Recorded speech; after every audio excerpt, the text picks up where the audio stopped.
एक शहर में प्रतिवर्ष माता पिता अपने पुत्र को गर्मी की छुट्टियों में उसके दादा दादी के घर ले जाते। 10 से 20 दिन सब वहीं रहते और फिर लौट आते। ऐसा प्रति वर्ष चलता रहा। बालक थोड़ा बड़ा हो गया।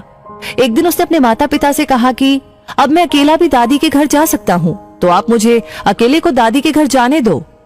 माता पिता पहले तो राजी नहीं हुए, किंतु बालक ने जब जोर दिया तो उसको सारी सावधानी समझाते हुए अनुमति दे दी। जाने का दिन आया।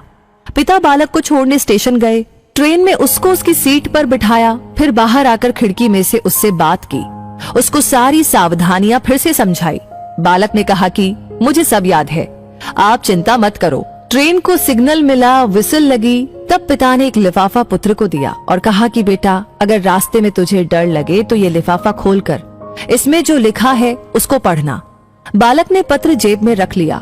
पिता ने हाथ हिलाकर विदा किया। ट्रेन चलती रही। हर स्टेशन पर नए लोग आते रहे, पुराने उतरते रहे।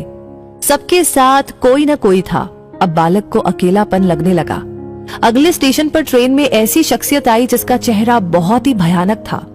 बालक पहली बार बिना माता पिता के, बिना किसी सहयोगी के यात्रा कर रहा था।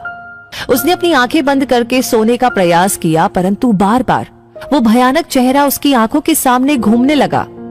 बालक भयभीत हो गया, रुआंसा हो गया। तब उसको पिता की चिट्ठी याद आई। उसने जेब में हाथ डाला, हाथ कांप रहा था। पत्र निकाला, लिफाफा खोला और पढ़ा।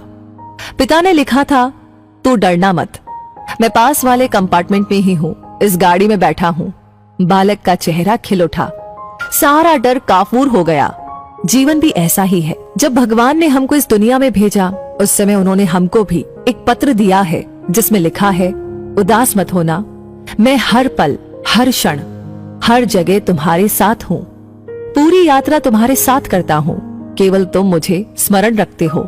सच्चे मन से याद करना, मैं एक पल में आ जाऊंगा। इसलिए चिंता नहीं करना, घबराना नहीं, हताश नहीं होना। चिंता करने से मानसिक और शारीरिक दोनों स्वास्थ्य प्रभावित होते हैं। परमात्मा पर, प्रभु पर, अपने इष्ट पर हर क्षण विश्वास रखे। वो हमेशा हमारे साथ है, हमारी पूरी यात्रा के दौरान, अंतिम सांस तक। बस इसी एक एहसास को ही कायम रखने का प्रयास करते रहना है। सब कुछ उस परमात्मा पर छोड़ दे जिसकी मर्जी के बिना एक पत्ता भी नहीं हिल सकता।